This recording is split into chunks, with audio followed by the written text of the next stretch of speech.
Welcome, everyone, to the L7C Podcast Wrestling Edition. Today, we have a jam-packed episode for y'all to listen to. We're going to be talking about some of our favorite moments from the Forbidden Door pay-per-view that happened a couple weeks ago. And also, we're going to be talking about Money in the Bank that just concluded this past weekend. Two major pay-per-views that we prepared you for our last podcast. So now we're reviewing them this podcast. As always, we got the wrestling expert, Jacob Mason, with us. How are you doing today, sir? Doing fantastic, buddy. It's ready to celebrate 4th of July and kick it off with a wrestling podcast. It's going to be a good day, man. That's a good thing on you, man. Again, that's a good point. Happy 4th of July to everyone out there listening to this. Obviously, you'll listen to this after the 4th of July, but happy 4th of July. Then we got the captain with us, Byron Mitchell. How are you doing today, sir? I'm doing good. Happy 4th of July. I'm so excited to talk about Forbidden Door and Money in the Bank, two great pay-per-views, or PLEs as WWE likes to call them. Oh, boy. So let's start off with Forbidden Door. This happened last week. A whole bunch of matches. It didn't end till around midnight. And I'm just going to throw it off to Jacob. What were some of the matches that really caught your eye besides the main event? I mean, it's the Will Ospreay versus Kenny Omega match was match of the night, possibly match of the year candidate right there. Absolute certified fucking banger. What else is fucking awesome? I mean, the whole pay-per-view was awesome. I mean, I know I bought it. I know you guys bought it. We talked about it on the last AEW pay-per-view. I'm like, you have to make me want to spend my money for more than one match. And they certainly very, very, very fucking delivered on this match or on this pay-per-view. I had to say my absolute favorite moment of the entire pay-per-view was Chris Jericho, Sammy Guevara, and Minoru Suzuki doing that one pose in the middle of their match. That was hilarious. And the fact that the crowd was chanting "Murder Grandpa" for Minoru Suzuki was fucking chef's kiss. Absolutely amazing. Everything was good. I mean, everything was good. I love this pay-per-view. It was a fun pay-per-view. It was a good pay-per-view. I can't complain about this entire thing. Byron, how about yourself, man? I pretty much agree with what Jacob said. Definitely Will Ospreay versus Kenny Omega was definitely match of the night. It was so hard hitting, and just the spots they did were just insane. One of my favorite spots is when Kenny Omega was in the ropes, and then Will Ospreay did like I think it was a shooting star press to his back. I'm like, holy shit, that looks dangerous. But they successfully pulled it off, and everyone was talking about the Tiger Driver 91, how they're amazed that Kenny Omega didn't break his neck. That spot was insane. But like the whole card was good. Like each match was just phenomenal. This is why I love Forbidden Door, because you get to see the Japanese wrestlers from NJPW that you don't get to see normally, and then you get to see, American wrestlers that you see all the time just go at it, and the card is always amazing. Forbidden Door will probably like be my number one pay-per-view each year because it's just amazing.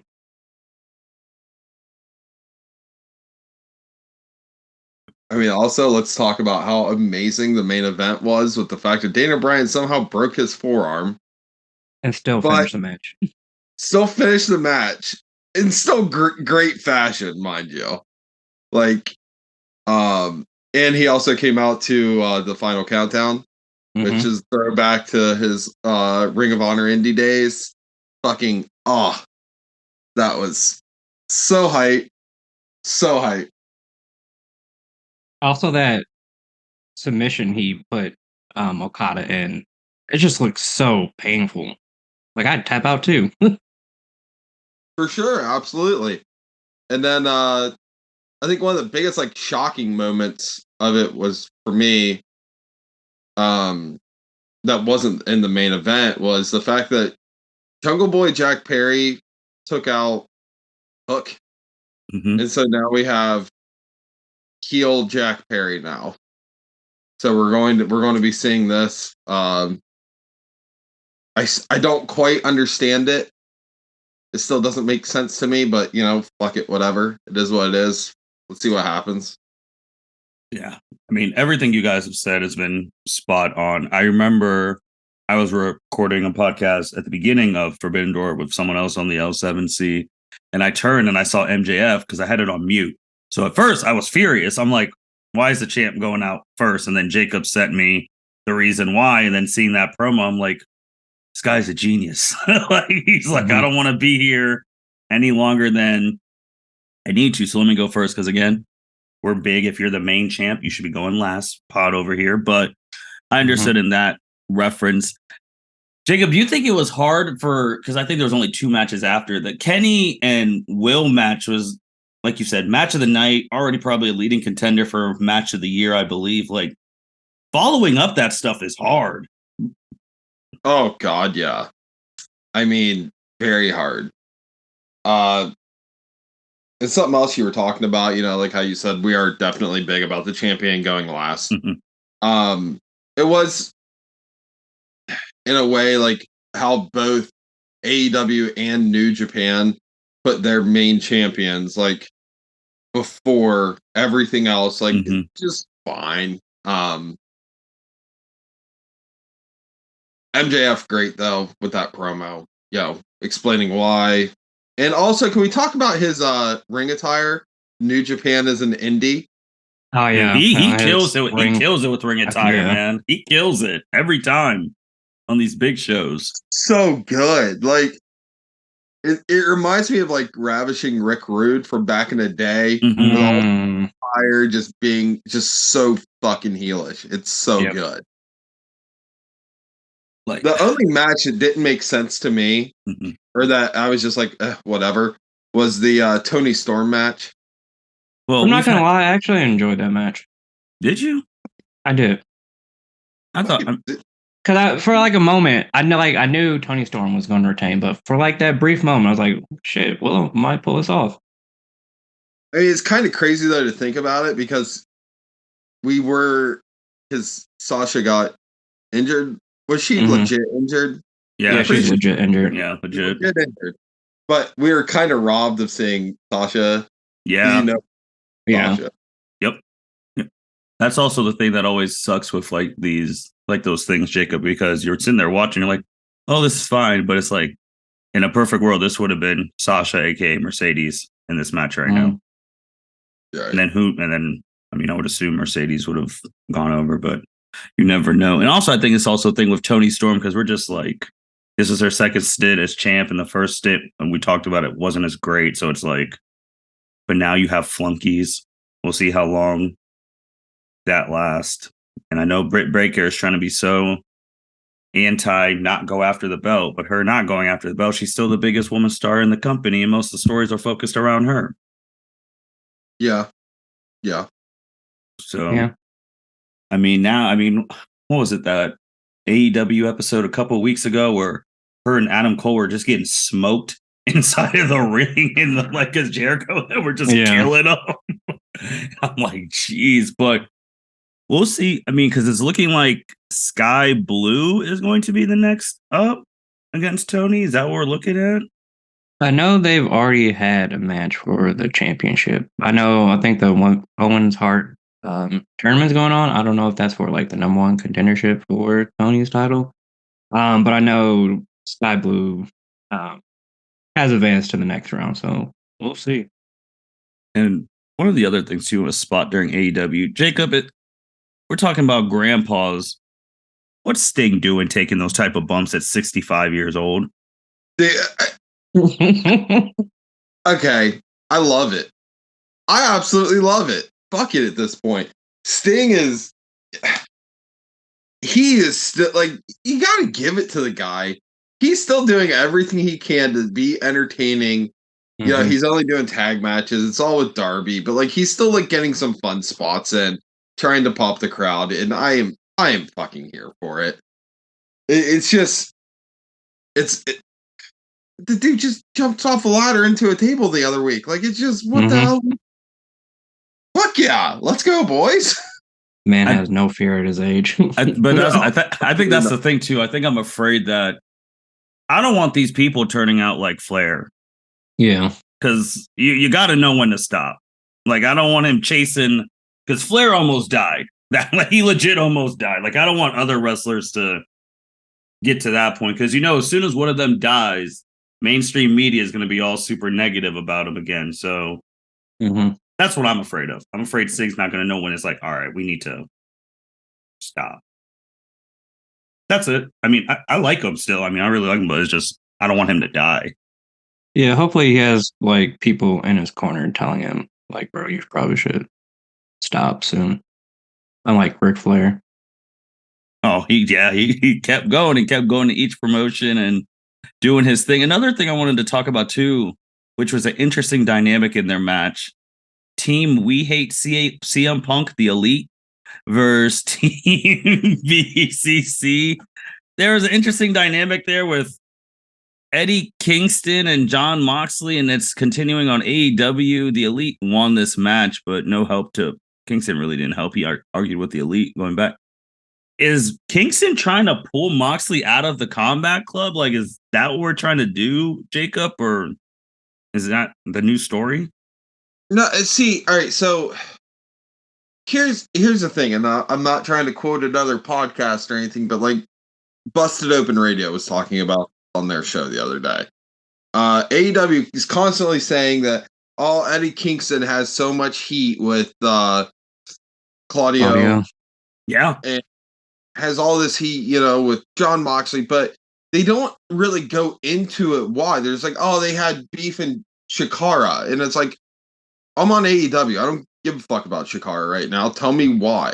Because I'm the wrestling expert, and I still don't even completely remember why the hell they despise each other. I just know they hate each other. But I'm like, I wish I would be more clear on this storyline of like why Eddie Kingston is being Eddie Kingston right now with all his shit. You make a good point, Jacob, because when him and Claudio, like, it's very tense when him and Claudio are in the same, like, they don't really look at each other. Like, it's almost like Riddle's Seth Rollins-esque. Yes. Yes. But we knew the Seth Rollins, that was because of Riddle's ex-wife. Like, we don't know anything about the real reasons. Yeah, I know I Google it, but I the average person should not have to Google. I shouldn't have to look into the lore of wrestling. The commentary. Yeah, they should have like a commentary or a big blow off or a video package or something along those lines. But is Eddie trying to pull John Moxley out of the Combat Club? I don't know. Maybe. Also, the crowd hates CM Punk. Let's go. Perfect segue. I remember texting some people about it. I'm like, we ain't in Chicago no more. Like, we're not in Chicago anymore. And it's kind of funny too, because CM Punk on the main card was the second match. Yeah, because MJF was first, and then it was Punk versus Kojima, and obviously CM Punk won. He was getting way more boos than cheers during his entrance. Obviously, he's not bothered because he's CM Punk. He's a professional. But you want to talk about contracts. Shout out to the producer, Justin Ackendale, who's going to be editing this. But he brought up a very good point. It's like AEW is in the territory days, and all they do stuff is in Chicago, because as soon as this pay-per-view was going on, they announced a week-long thing in Chicago. Trying to remember the exact pay-per-view that it is. Yeah, not all in, but because they're going to be there all week. I can't remember the pay-per-view either. But AEW All Out United Center. All Out, yeah. Yeah, it's going to be part of a week-long stay in Chicago. So they're going to do AEW Dynamite / Rampage Wednesday the 30th, AEW Collision Saturday, September 2nd, AEW All Out September 3rd. This is a week-long All Out will mark the first AEW event in the United Center since the Collision debut. But a week in Chicago, you already know this is all Punk. Yes, because that's the only city that will cheer him. We gotta think he's main eventing. We got to. He's probably main eventing All Out and Collision. It also comes back to like what Mitch Ozo said. He said, why can't they do anything with Punk outside of Chicago? That's a good. And my wife literally was like, holy shit, he is getting booed bad. I'm like, oh yeah. I think everyone in the wrestling world collectively said at the same time, like, yeah, we ain't in Chicago no more. That's gonna be. It's gonna be crazy because, man, that was such a good segue. Because this is on the 3rd, All Out, literally September 3rd, so Labor Day weekend. The 27th is Wembley. So we're gonna go from August 27th to Wembley to September 3rd, All Out. Like, that's a lot. That's a lot on those wrestlers. I didn't know that was days lined up like that. Holy shit. Mm-hmm. Yeah, it's like a week apart. It's nuts. So those are two, and obviously Wembley's almost their it's got to be WrestleMania level like thing, because obviously they want it sold out. We do not know who's main eventing. We know Daniel Bryan won't be there. Shout out to him. He got hurt in the match, like Jacob said. But what do you do? Because obviously Tony wants a big main event for Wembley, and there's no way he doesn't want a big main event for All Out. So Jacob, what do you do booking wise? Because they got to start telling us this card for Wembley, because we're in July and it's starting. That's the next build up. Right. Going forward, I mean, it's kind of hard because, like, do you try and save guys for different shows so they're not completely blown out with the travel and everything? But at the same time, Wembley is there's only like been, as of right now, there's only 2 WrestleManias that have outsold Wembley from everything I've seen, which is fucking nuts. They're hungry for it, which I have something too for when we get to Money in the Bank about London, but keep going. But I don't. God damn! I would hope a fucking MJF like. Thank you. MJF should be the guy. He should be the guy at both fucking pay-per-views. It shouldn't even be a question. The fact it is a question is a problem. Exactly. I don't want, if he's a champion, we have to treat him like he's the fucking champion. Yes. And I get it. We did the promo and all that shit too, and I get it. That's fine. They're doing their best to try and mitigate and go through all these icebergs, but at the same time, fuck, come on, guys, what are we doing here? He's the fucking champion. Go ahead, Byron. I was gonna say, yeah, I'm like you guys. MJF should be the main event, but with how Kenny Omega versus Ospreay 3, would you want that to be the main event? Because from Forbidden Door, like, the crowd was kind of dead after that match, and then kind of sparked up back in the main event for Bryan versus Okada. So would you want that match to main event, since it is Ospreay's like home territory? So you would have, let's just play on that hypothetical. Let's say if you did that one, and then let's say hypothetical, you do that, and right now in Chicago, we're being smart here, Punk main events that. So you're saying, and then in hypothetical, that'd be, because he did main event, which I thought was the original match of the year, now the Omega thing. The 4 Pillars match, that pay-per-view, they didn't main event, which they should have. They should have. So you have MJF as the champ, one of the hottest person in your company, 4 straight pay-per-views, he doesn't main event. Are you starting to shoot yourself in the foot, though, because 2024 is a real thing? True. Because isn't this CM Punk and WWE all over again? When he was champ for 434 days and he didn't main event some of those pay-per-views? I mean, I agree. I'm just saying, from like a big ticket sale, Punk is going to main event Chicago. That's foregone conclusion. Oh no, he's hearing this. He's gonna be like, they all think I'm those stupid marks all think I'm gonna main event. I'm gonna put a curve on them. Well, do it then, Punk. But I'm just thinking of like Osprey and Omega because number 3 is coming, whether it's in London or NJPW. So, like, if it is in London, I would not be surprised if that was the main event. Jacob, what do you think about that situation where if they do have main event, Punk main events that's going to be 4 straight that MJF does not main event. I mean, who's to say Punk and MJF don't main event the All Out? That is a good point. That's true. That's a good point. Yeah, we were robbed of that match months ago. It's not going to have the same feeling as it would have months ago, but we still eventually have to see that match. That's a good point. But then Punk's going to go over, wouldn't you think? Brings up, who the hell does MJF face it? Wembley. Yeah. Like, because he's got to be prominently featured. Like, you can't have him that's your world champ over there. Right. I don't know who the hell you have him face at Wembley, though.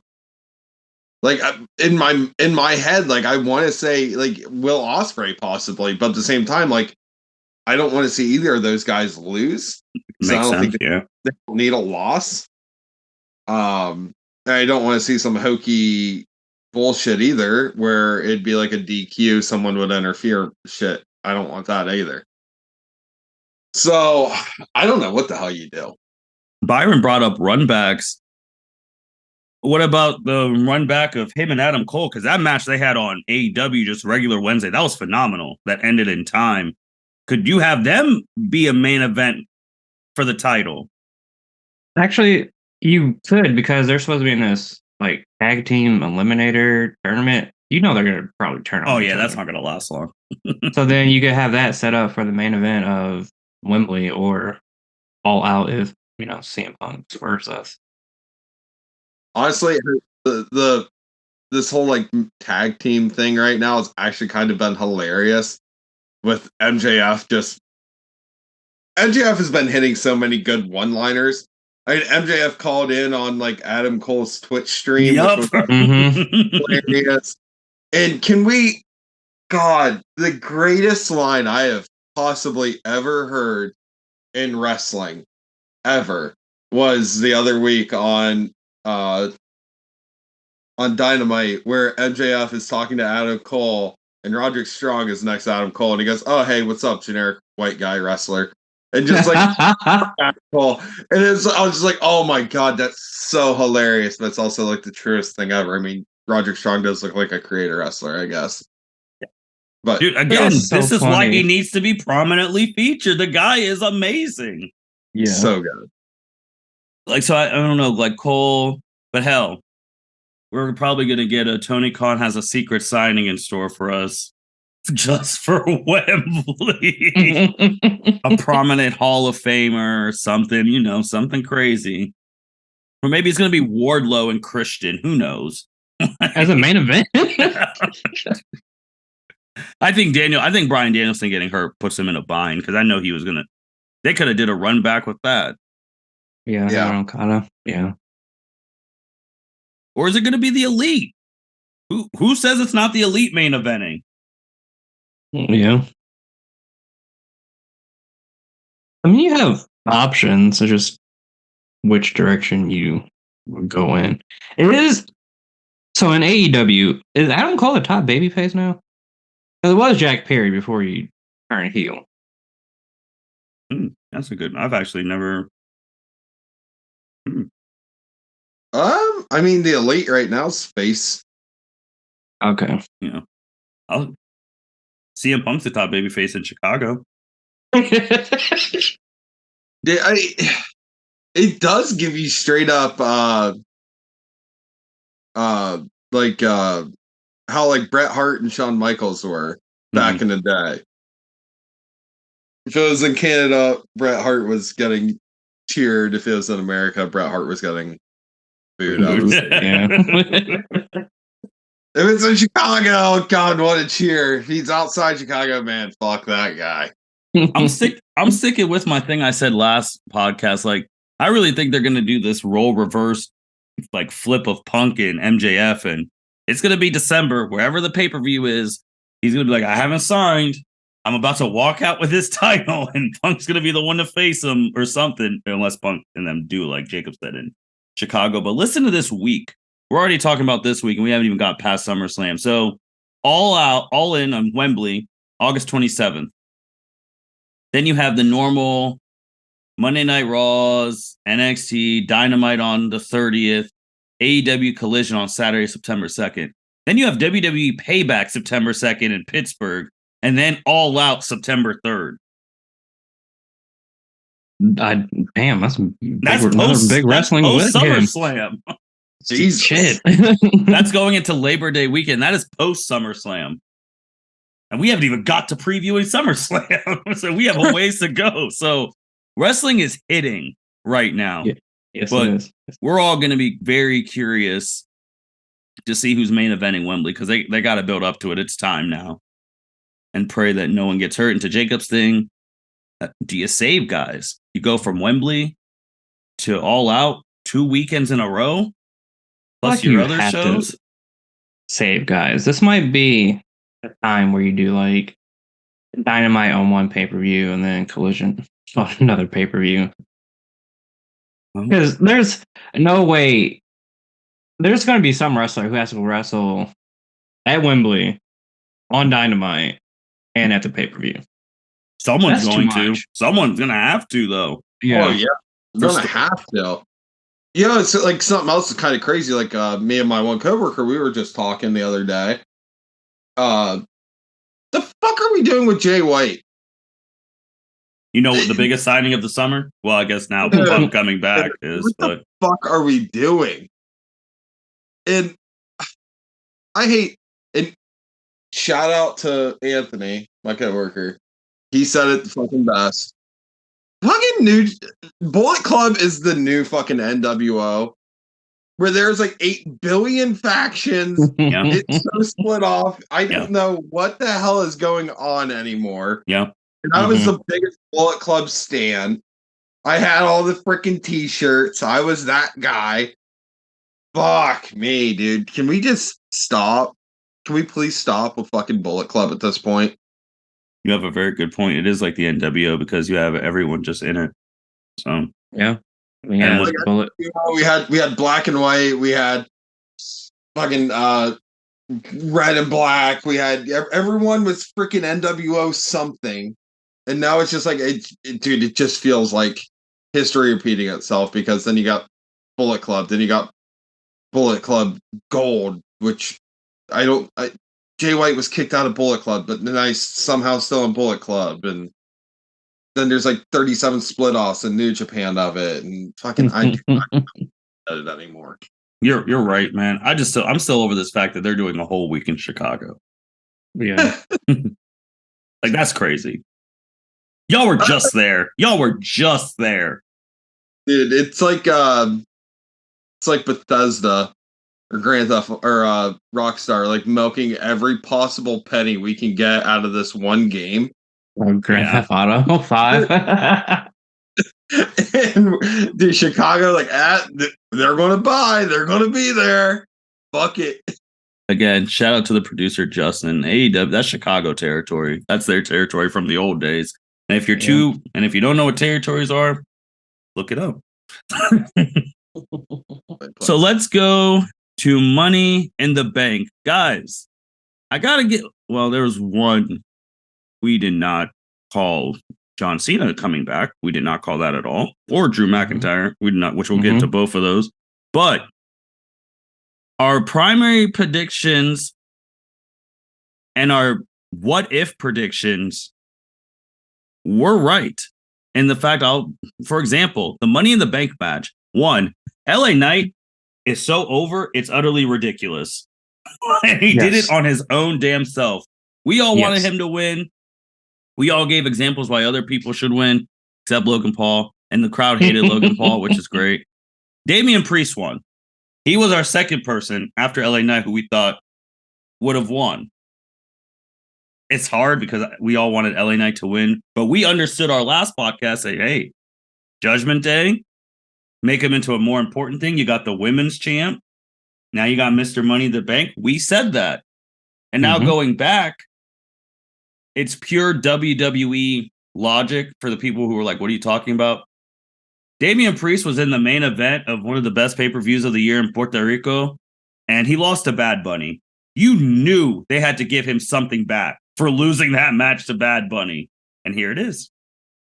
Jacob, what were your thoughts on this Money in the Bank? A star was going to be made regardless, which we loved. Obviously, there's some people in the community didn't like, but what were your thoughts on Damian winning and Triple H acknowledging that LA Knight is really over and good things come to those who wait? Part of me feels like Triple H's explanation was kind of a cop-out. Mm-hmm. That's how I felt. But good for Damian Priest. Good for Judgment Day. It's still a little confusing on why. I have a feeling like Finn's got to be going out of Judgment Day at this point. Yes. Just fine, whatever. We'll get face Finn back, I guess. But fuck me, LA Knight is so goddamn over. Mm-hmm. I mean, dude, I really wanted LA Knight to win. Yes. So bad. If LA Knight would have won, this potentially could have been the greatest Money in the Bank of all time. Oh, yeah. Yep. It's funny because the only one I think of as number one is 2011 in Chicago.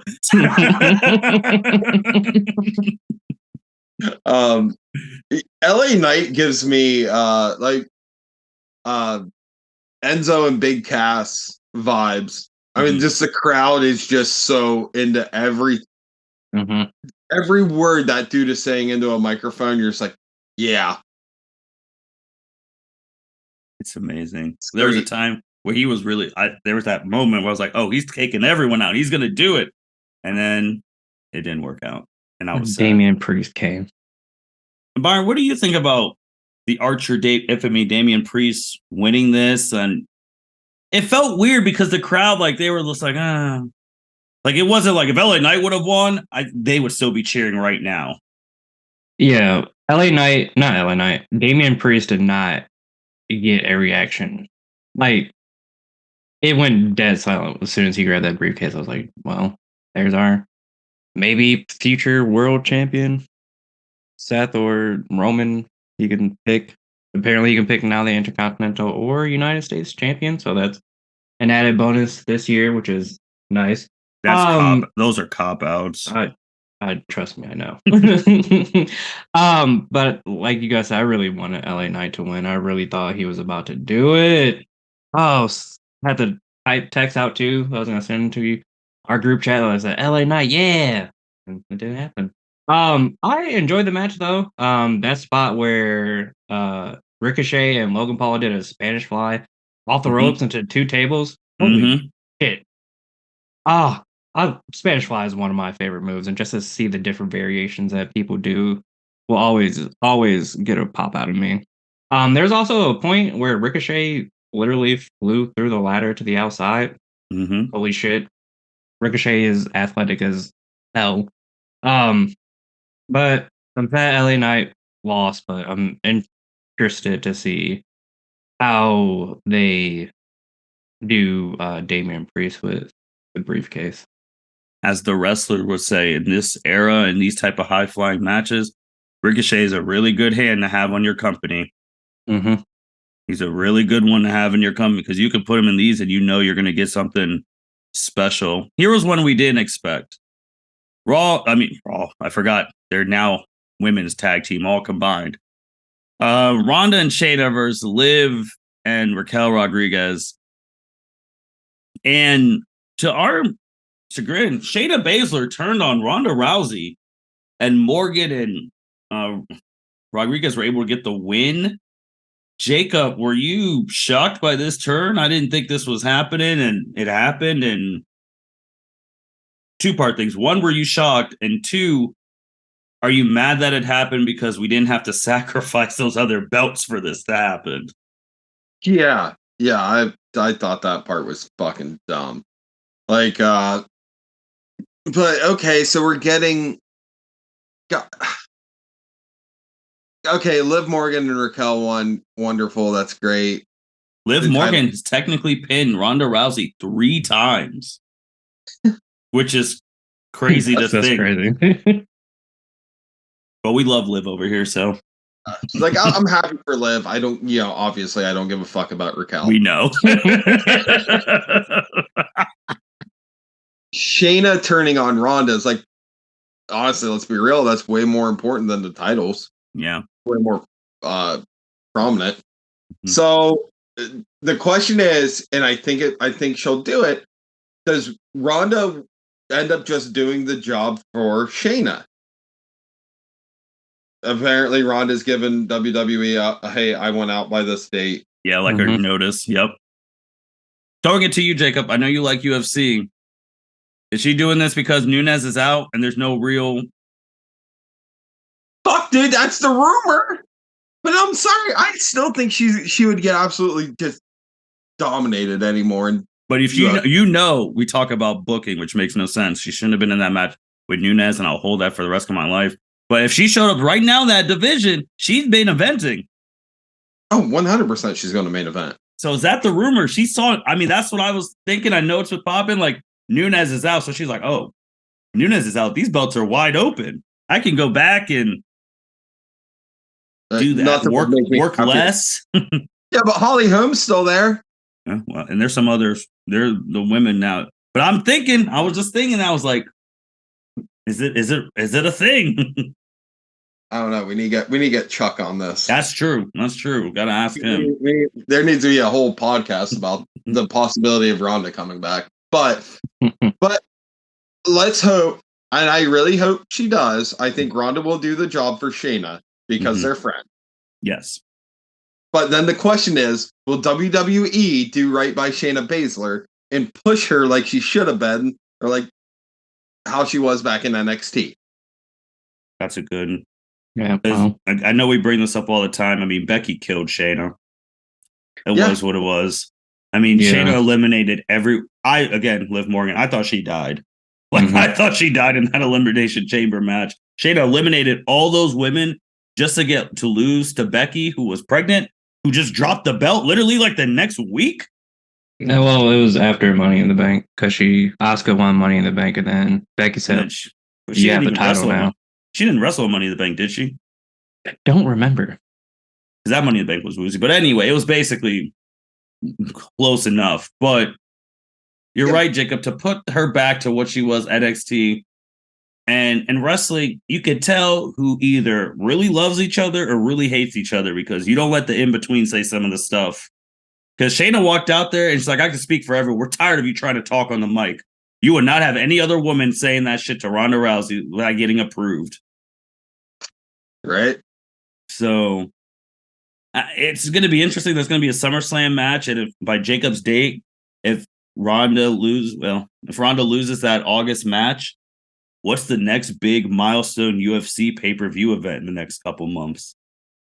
300 is going to be coming up eventually. There you go. I mean, we're at what, 293 or 292, I believe, right now. So, yeah. So you got time. She's still in shape. Yep. I don't know who the fuck she faces. Whoever has the title at that time. I'm being serious. I know you're right. She did it with Amanda. I know. Fucking God, let's go Holly Holm. I hope she gets a fucking title back.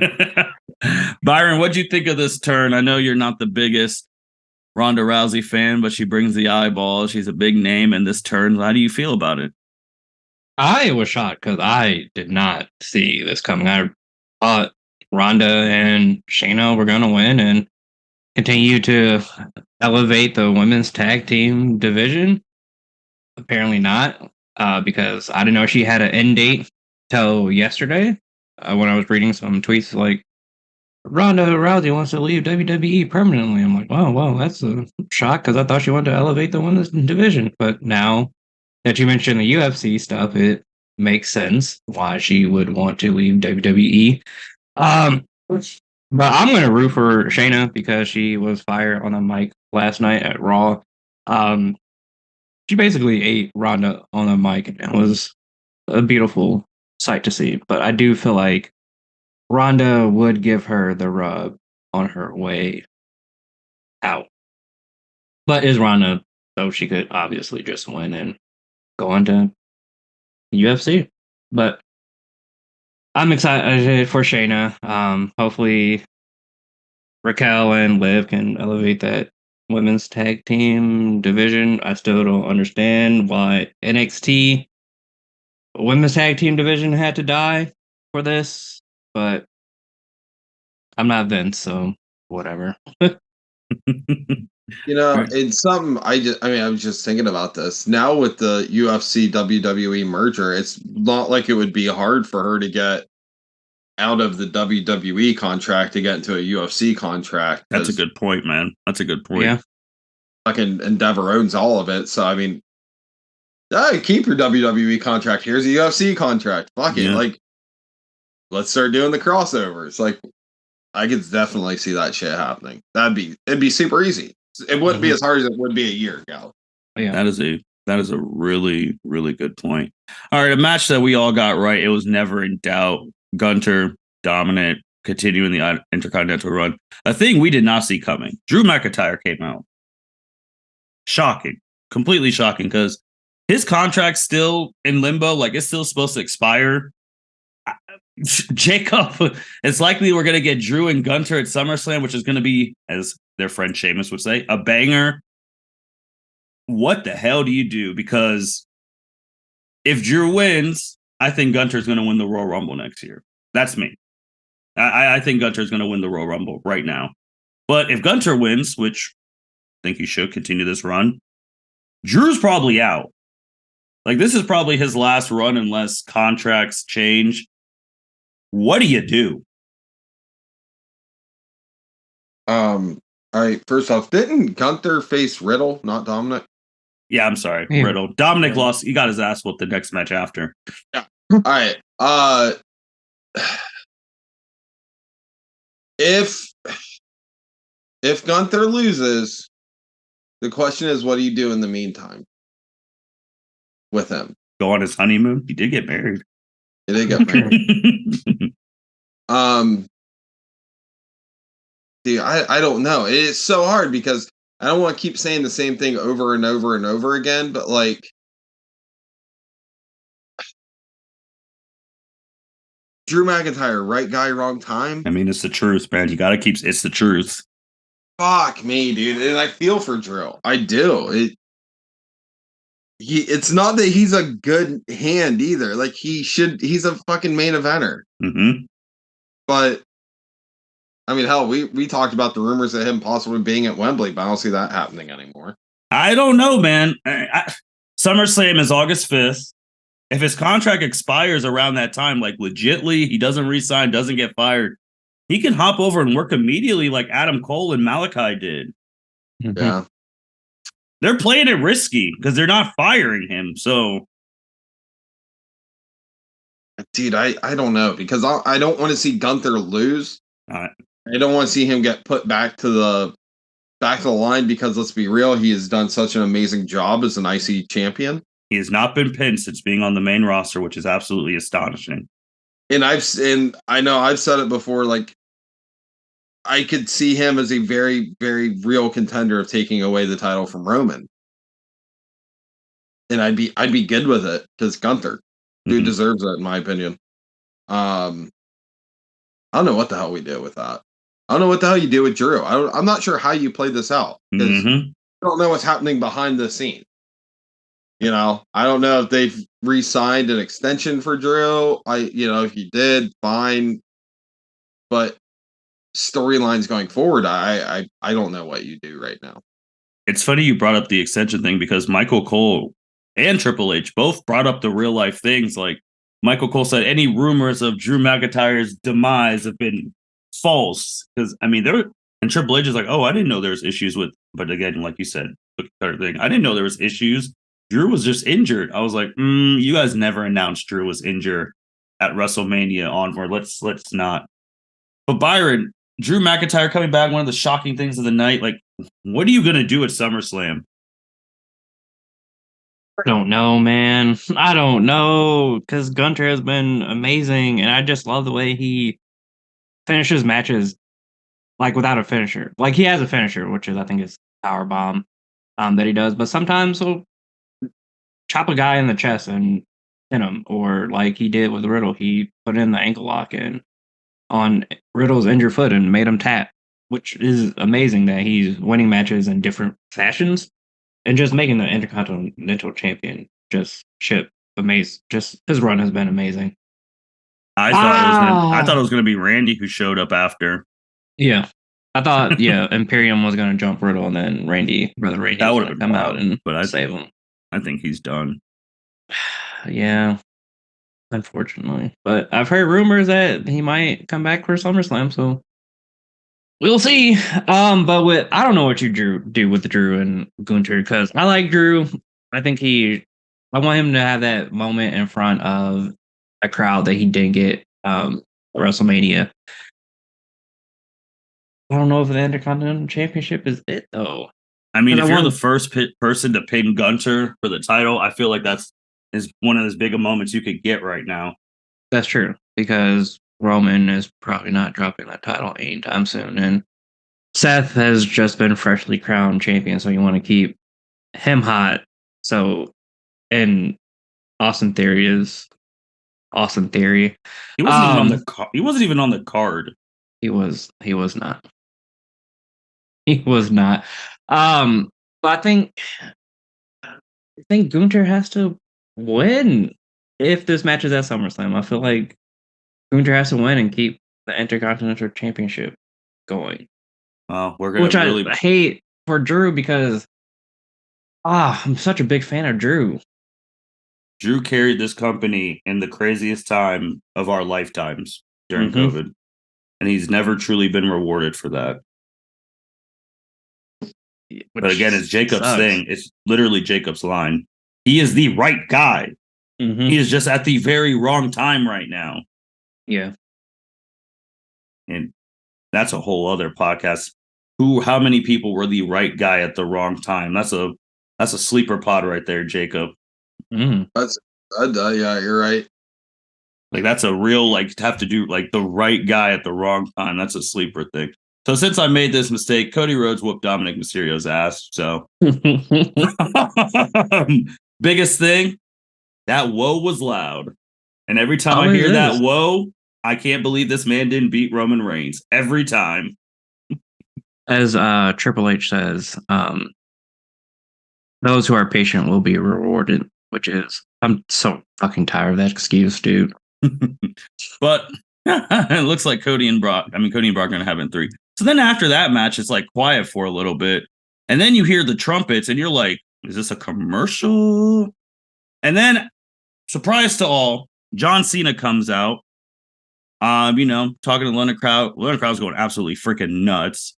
And, WrestleMania in London, yada, yada. You have Grayson Waller come out, talking some shit. Australian said, yada, yada, have a tit for tat. Cena AA's him. Crowd is ecstatic. Everything's happy. So I was circling back to this.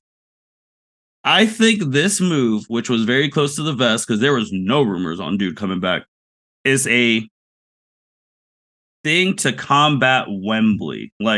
Hey, we might have WrestleMania here one day. Just think about it. So just be I think WWE is going to see how good AEW does at Wembley. And then maybe 5 years, 10 years, they'll have one in London. Because that crowd is amazing. Yes, it is.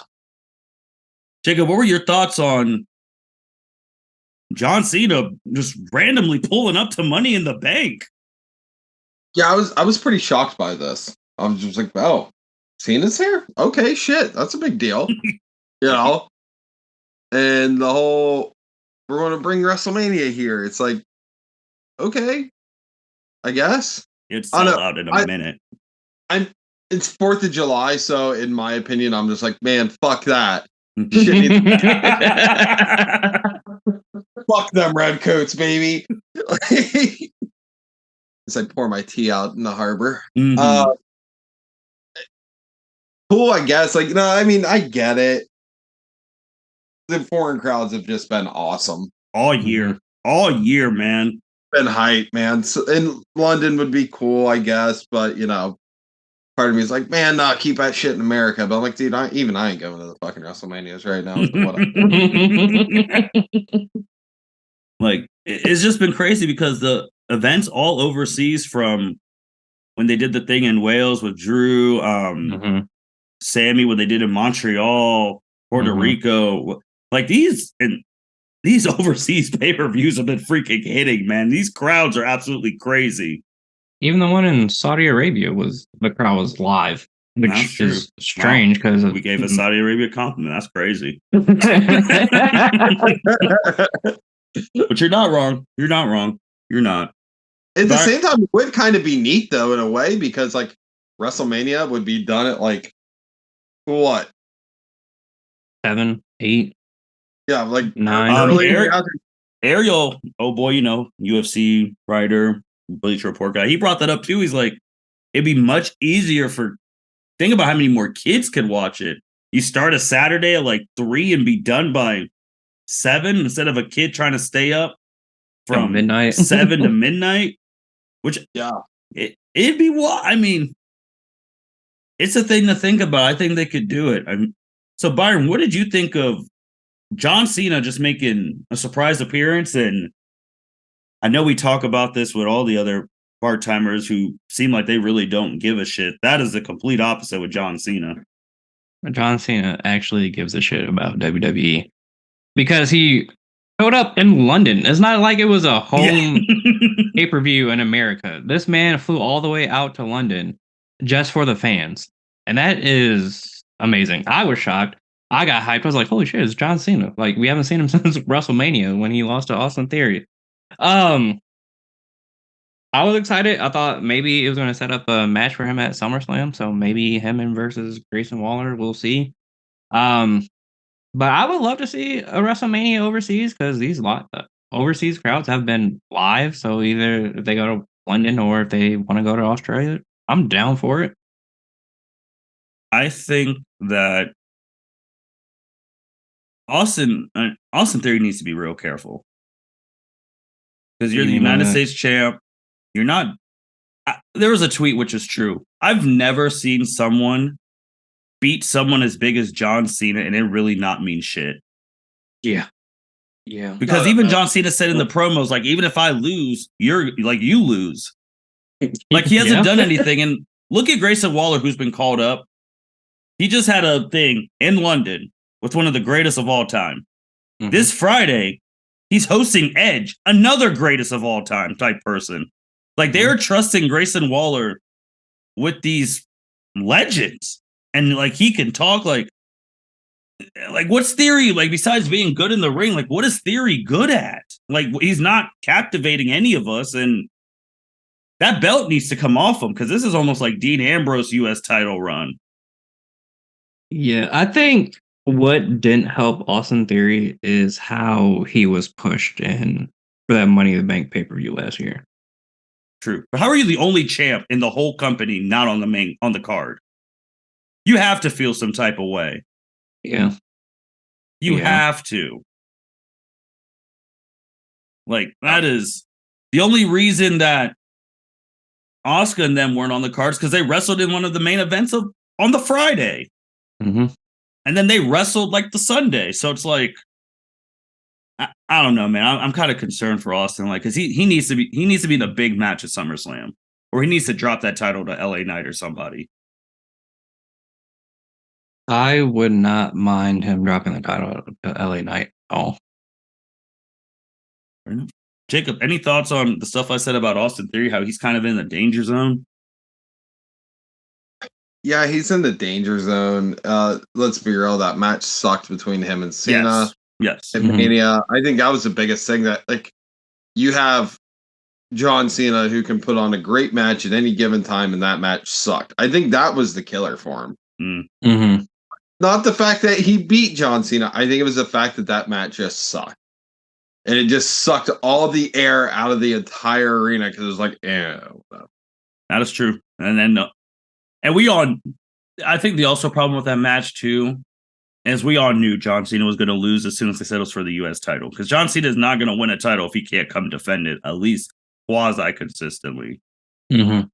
So we knew, like, I think that was WWE's mistake. They should have never announced it was for the U.S. title, because then we would have had intrigue. We'd be like, maybe Cena shovels him, or maybe like, Yeah, they could have maybe like announced it like the day of, like, oh, breaking news, John Cena, that match is going to be for the U.S. title now, which would have. I would love to ask him about that. Like, I messed it up, but it's interesting. Grayson Waller's doing some good things. I mean, Cena still gives a shit. And I got to throw the thing because he's ruined Jacob's things for 2 years. John Cena's just as fucking busy, and he's becoming a lot. What you doing, Dwayne? He's losing millions and millions of dollars on the XFL. Well, that's what he's doing. Fair enough. Man did lose almost either 20 million or almost close to 20 million on the XFL. It's all right. He's on his apology tour. He just went back to the Furious thing, so he's just gonna get that money back. Yeah. Hey, humility is a powerful thing. It's a powerful thing. All right. Women's Money in the Bank ladder match. There was only one real correct winner, and we all picked it right. Selena was on second that we thought, but nah, we all knew. It had to be EO. we all got that right. Kudos to us. The way she won too, with handcuffing the 4 horsewomen of Lynch and Bailey together, preventing them from climbing the ladder. And that was cool. That was a really cool way for her to win. Vega hitting that code red and almost killed Stark. That was heat. Mm-hmm. They all did well. I mean, UK still singing a shout out to the face Bailey, the Will You Be My Girl? And they all did what they needed to do. I didn't think Trish Stratus was going to win. We all called it right. I mean, it's EO. And like Jacob said about Shayna, bring that NXT EO, who was a dominant champion as well. And let's get it going. Jacob, thoughts on this match? I was good with it. I was. I mean, that's pretty much it. I just hope, and I don't want to sound like such a fucking old man and, just keep saying it, but like you said, I want these NXT dominant champions to shine. Mm-hmm. Yep. But we were talking about, me and my coworker, we were talking, we're like, who does she cash in on? What does she do? And I think she's going to cash in on old Charlotte there. I think Charlotte's going to win the title from Asuka again, because that's standard procedure. Yep. And then she'll take it from Charlotte. Charlotte will come back at Mania and get her 17. Well, because she's at 4, so she waited SummerSlam, that'd be 15. Oh, okay. So it would tie the record. Yeah, Jacob, I don't disagree with you, because I think she's going to cash it at SummerSlam. And statistics show that like 99% of the women's cash-ins have been on Charlotte Flair. Charlotte will do the job because she just wants to win it back. Yeah, but you do something, God, and I don't want this to be out here, but this is probably what's going to happen. So SummerSlam is probably going to be Bianca, Asuka, and Charlotte in a triple threat match. Mm-hmm. Asuka is going to get pinned because Asuka does business. Mm-hmm. EO is going to come, cash in on her, hold the belt for a bit, probably internal feud with Bailey. They all break up. Charlotte's going to get it back. And then you start the new year. Bianca could be like, at SummerSlam, I was not the one who got pinned. So I deserve a rematch. And I just gave WWE their booking. There you go. So then you finally get Asuka, you get Charlotte and Bianca main eventing night 1. There you go. I just gave it to him. That'll work. The only people who die in this is EO, Asuka, Damage Control, because they'll be broken up. But you have Bianca and Charlotte. There you go. I just gave it to him. Byron, your head's down. I know you're not happy hearing that, bud. The fact that it makes sense is what hurts me. That's what we do over here on the Wrestling Pod. We make sense. I know, and I hate it. Oh, but it makes so much sense. But I'm happy that EO won. Congratulations. fair winner. Like you said, Zelina second. But yeah, that code breaker that Zelina did to Zoe Stark, I was like, holy shit. Kudos to them for doing that spot. Selena needs to get rewarded soon. By next year, she needs to be rewarded something like another main event match or something. Yeah, because she did good at Puerto Rico against Rhea. I was behind her and she did great in Money in the Bank. And she's quickly become one of the crowd favorites. So hopefully she does get rewarded soon. And that spot with Io climbing over Bailey while she was handcuffed to Lynch to grab the briefcase, I thought that was an excellent spot. And they zoomed out and just that shot of her holding the title while Lynch and Bailey was handcuffed was a great image. But we'll see what they do. It probably will go your route. Maybe she cashes in on Rhea because Rhea's not really doing anything with the championship. Except for wrestling Natalia every 2 weeks. That's quick thing before we go to this next match.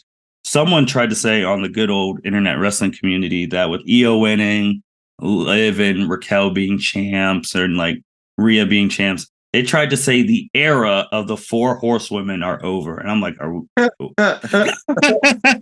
did they all just magically retire yesterday? And I just read that and I just said, you're saying that now? I want to screenshot that and send it back to him in a year when Charlotte's main eventing as the 16-time champ. Right. And Becky Lynch beats Rhea on night 2 for the title. Well, we'll be seeing. And Bailey's still every day trying to get Sasha Banks to come back. So, yeah. But Jacob, your reaction is what I can't believe someone said something so asinine. That's a good one. That's good comic relief. I mean, he said their era is over, like they all just magically retired yesterday. or all of them are never going to win an important match ever again. Yo. We love it about that all day. Yeah, it was wild, but that's something to laugh about the rest of this pod. But next match was Finn and Seth. Talk about the crowd. Seth Rollins, man, is so over too. Like he is so over, and these two have good history and chemistry with one another. We all got that right. Seth winning. Big thing. Y'all, Damian Priest coming out with the briefcase. I said, please God, don't let him cash in because it's gonna fail.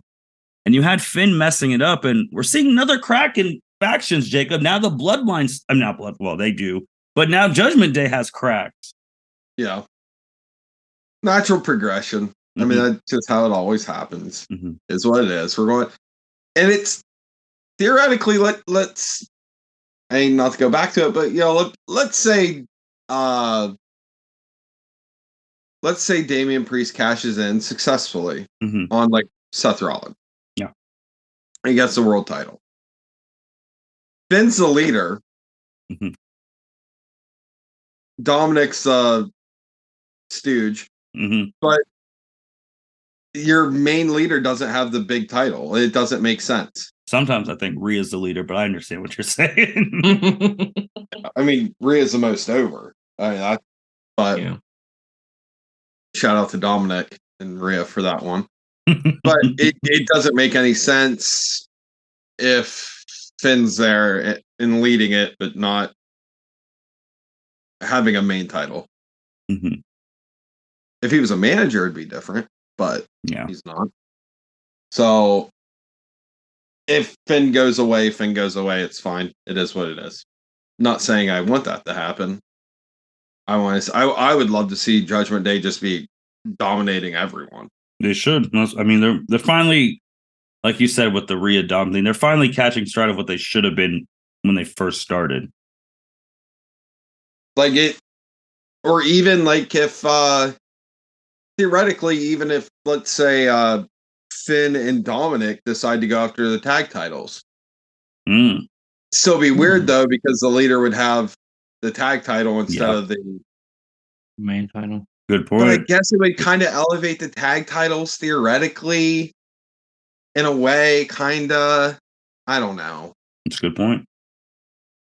I don't know. It's kind of how do you book yourselves going forward without kicking Finn out of the Judgment Day?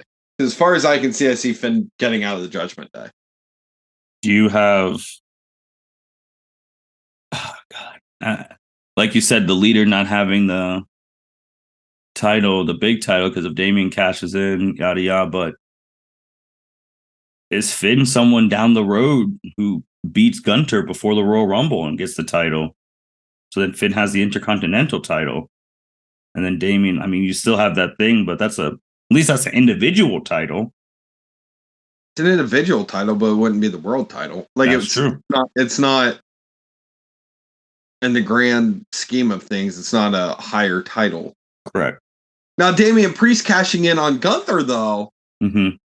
I can see that, and I'd be happy with that. And I say it all the time, I love seeing I want to see other titles get cashed in on. You know, like Theory cashed in on the U.S. title. You know, Of course, there was nothing else to really cash in on because Roman's not losing. That's true. And Gunter like being cashed in on, that would be a shocker because, again, he's been so dominant and has not been pinned. So you could still have I only been pinned because I just fought a hell of a hellacious match and you didn't beat me like when I was at full strength, which that's a good point. I mean, there's a lot of things they can do, which makes the Judgment Day more interesting.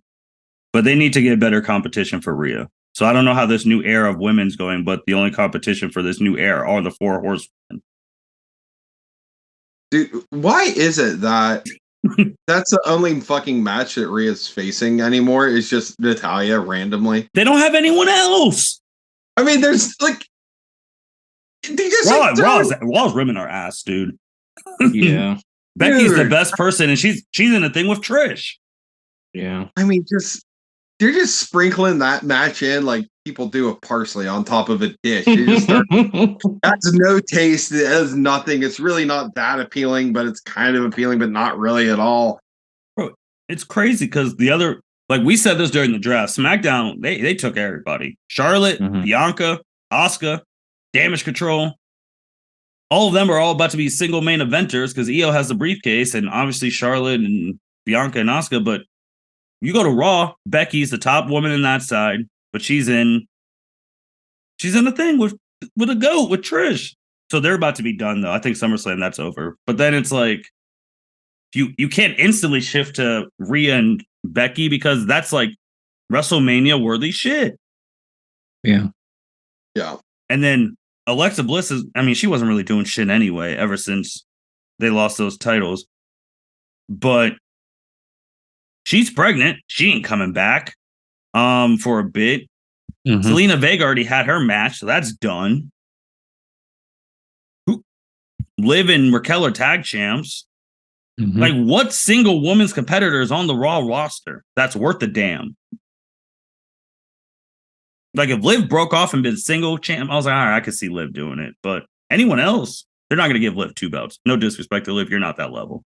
Yeah, and they're not going to give it to Raquel either. Oh, so. Absolutely not. Yeah. Dude, I don't know, but like, well, I guess Shayna. Yeah, I was going to say that. Hopefully they'll Shayna up. Shayna beats Ronda. She has to instantly get a title shot. Yeah. Yeah, if you have to capitalize on that if it happens. And I wanted to say something with the Shayna Ronda thing because I can't believe he's going to shout out. Shout out to Shane McMahon. Ronda and Shayna need to be in a fight pit. They need to be on some Raw Underground shit at SummerSlam.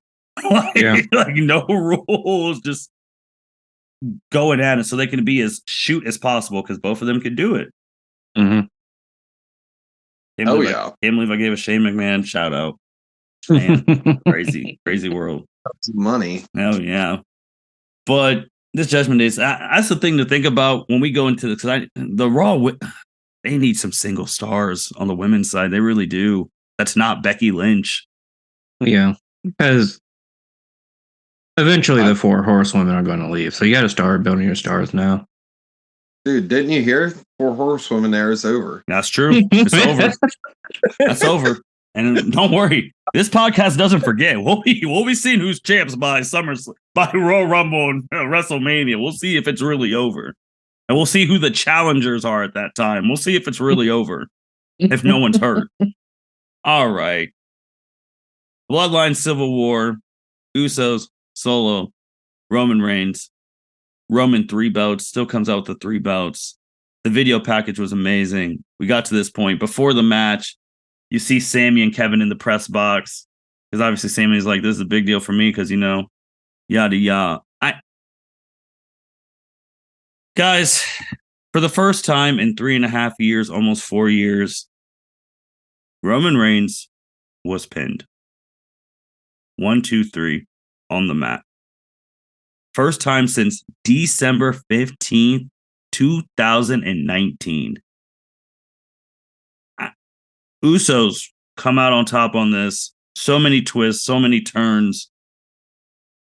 One of the shocking match results in what, Jacob? Probably 3 years for Roman to take the pin? Roman took the fucking pin. Jacob, what was your initial reaction like seeing that he took the pin? I mean, it was shocking.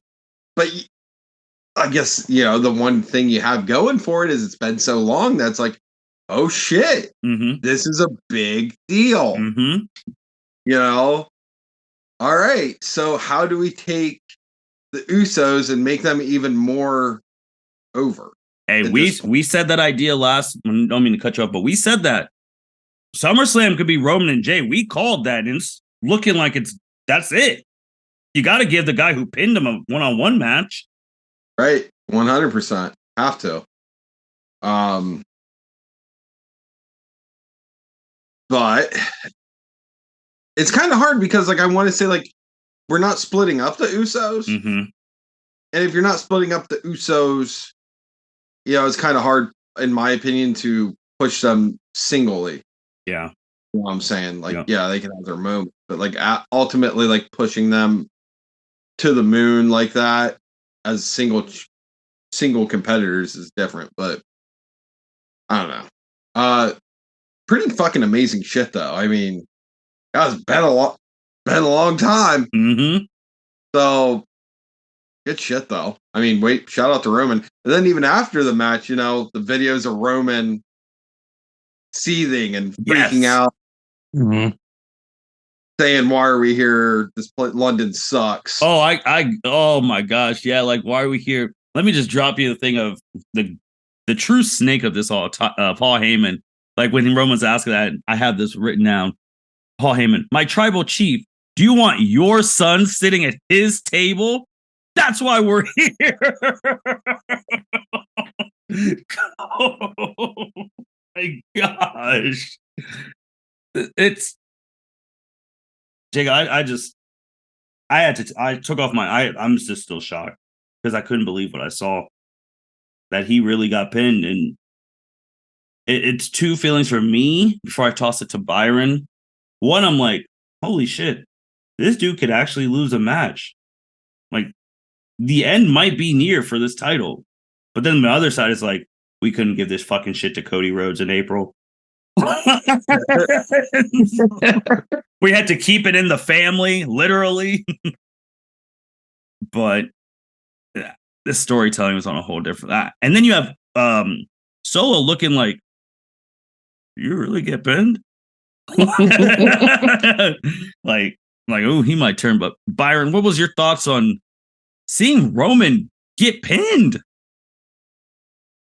When it happened, I was just sitting there silent. Because I didn't know how to process my emotions.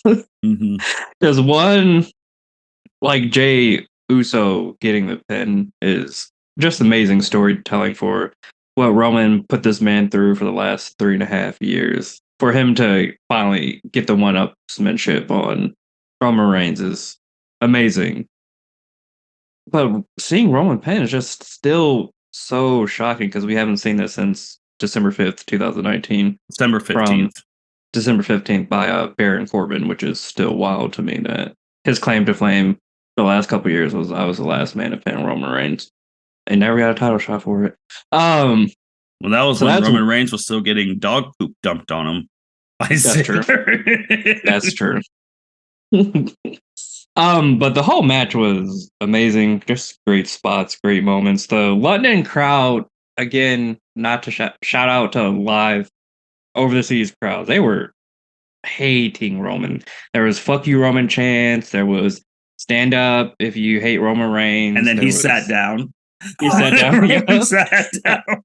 And then when there was take your shoes off if you hate Roman Reigns, like the crowd was just again, shout out to overseas crowd. Never Can you changed. imagine Roman and Cody too at WrestleMania in London? God, I need it. That'd be way too far because I can't have her. But do you guys feel like now, like, oh shit, like he really, now he's not going to lose to Jey. Let me just cut that shit off right now. But like in the future, like he could really lose now. Yeah, because there's a chink in his armor now. Like you got pinned. Like no one thought this man was going to get pinned until he lost the title. He got pinned in a tag match, and it's just like there's a chink in his armor now. Like anybody on a given day could be him. It's not going to be Jey at SummerSlam. But Jey might get killed. It'll be interesting with how they do SummerSlam because on Friday they do have the trial of Roman Reigns, the tribal chief, which is probably going to set up that SummerSlam match. So like Jey versus Roman, whoever wins is the new tribal chief and gets the title.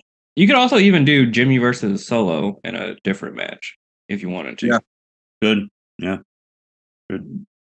It is amazing how like they just continue the storyline and keep me fucking intrigued in the storyline. Mm-hmm. Like, goddamn! Shout out to the long-term bookers on this one. I know. I always laugh about the long-term bookers because I'm like, are they holding off for Jacob?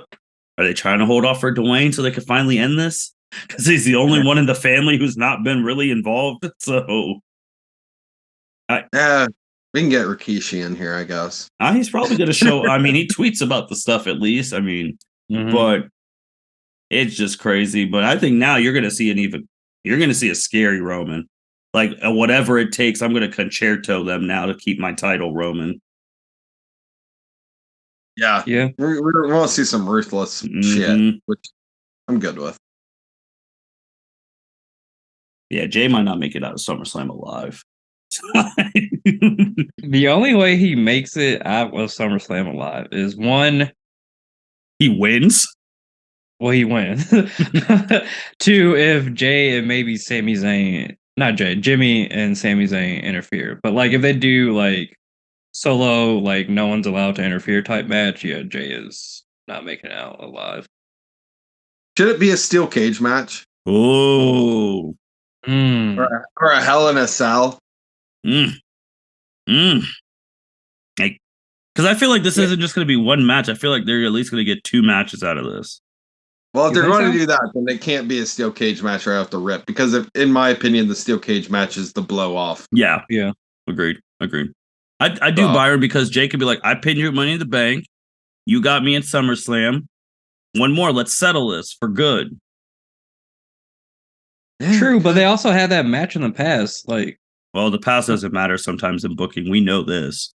That's true. All right, you're that's a fair point. And that was, this is Jey Uso Vengeance, Jey. So I don't know, because it'll be weird once this part of the Bloodline feud is over, because where do they go next? Besides Solo turning on Roman, but for Solo to turn on Roman needs to do something to Solo, or Solo needs to be disgusted with Roman, which I know. Cody Rhodes said it in his promo before WrestleMania. He's like, your stuff's crumbling, man. They're all going to be gone soon. And I hope when they're all gone and Roman's by himself, that's when Cody's like, hey, remember me? Don't know how they're going to do that because, they're on separate brands. Yada, yada. Finish the story. Okay. But now I'm holding out hope. Now, do we talk about the fact that when you talked about Roman coming out with the 3 belts, one of the belts was a Brock Lesnar belt? That's still funny as hell. That's so funny as hell. I mean, I a lot of people were like, "Oh my god!" But I never thought it was a big deal. Me either. I feel like it's a momentum thing because that's the last person he took that belt from. Yeah, but or I could feel like, dude, it is what it is. Yeah. I mean, they do a lot. I think it was just because Brock's like little side pieces like really stand out. I think that's how we're. That's a good point. But both these pay-per-views, man, we talked about in the previews, both delivered. For sure. Forbidden, Money in Bank.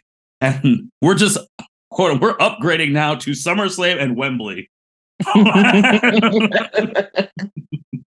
Like we are in for a ride because in a couple of weeks we got a preview. I mean, we're in July. SummerSlam's the first week of August, so in a couple of weeks we got to meet back up, preview SummerSlam, and then when we're reviewing SummerSlam, we're going to be previewing Wembley. Yeah, and then you go from that to Labor Day weekend. Looks like it's all hands on deck on AEW for Chicago on week. Deck.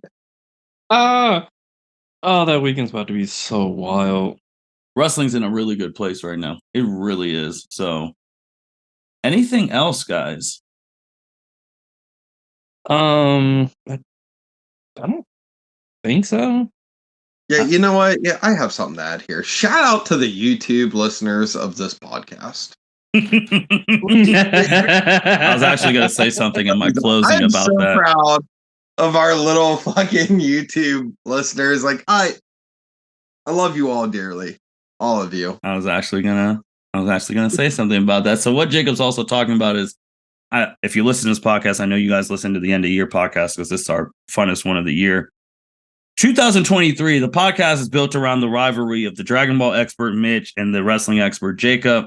By the end of the year, we're going to see who did better. Currently, right now, I mean, Jacob and Mitch both had their highest viewed YouTube episodes, but Jacob's one was more viewed than Mitch's right now, and Jacob has more listens right now, combined episodes as Mitch. They're still very close, halfway point. We're going to see how it's at the end of the year, but they're going at it right now, and Jacob's on top halfway through the year. It's hilarious. Like the podcast listens, I'm like, oh, okay, that's fine. But like when I see the YouTube listens, because that was off one video too. That was just the most on one video. Where's your video? Which video was it? The one you hate the most, the WrestleMania review. Oh. You know what? Fuck it. I can't say anything. I can't say that is your most listened YouTube video what? Ever. That WrestleMania review. I don't even care. I'm so here for it because you know what? It controversy makes cash. Let's go. Fuck it. I'm good. Like, let's go. I want the give me all the shit shows, man. I'm fucking all about it. No, like I just find it hilarious because I made fun of like all of Mitch's listeners. I'm like, who the fuck listens to YouTube podcasts? I'm like, yo, let's go, YouTube listeners. So proud of all of you. You are. It's great seeing. I mean, our OGs of the pod. I mean, Dragon Ball and wrestling were like two of the first three episodes with Byron's superhero one. So it's seeing two OGs really going at it. If you want to talk about like excluding like myself or like Byron or like Cedric, like founders of stuff. I mean, you go AEW. I mean, you guys are two of the four pillars of this podcast. Of the whole podcast. It's the truth. You guys are two of the four pillars. Yeah. Yeah. So y'all going at it. Can't wait for December. God, I can't wait. I forgot we even did that until you posted that. Oh, man. Yeah, y'all are talking that shit to each other. Yeah, but we always talk that shit to each other. It's great. But Mitch is like, oh, I guarantee. Don't worry.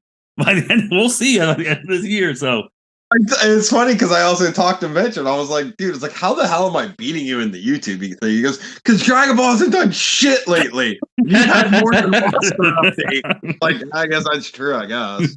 That's funny, but Mitch better hope Dragon Ball Super does something wild in these next couple of months. Because I mean, Jake's a busy man for wrestling now. Like until post Wembley, I mean, post Chicago week, he's gonna be busy. Yeah, fuck yeah. We got to put out more and more podcasts. With that being said, thank you everyone for listening to the L7C podcast. We hope you guys had a great 4th of July weekend, and we'll be back previewing SummerSlam. So, with that being said, it's the L7C podcast signing out. Thank you for listening to this episode of the L7C podcast. Be sure to like, rate, review, and subscribe to the channel. Follow us on all social media platforms, and we'll be talking to you guys soon. Take care.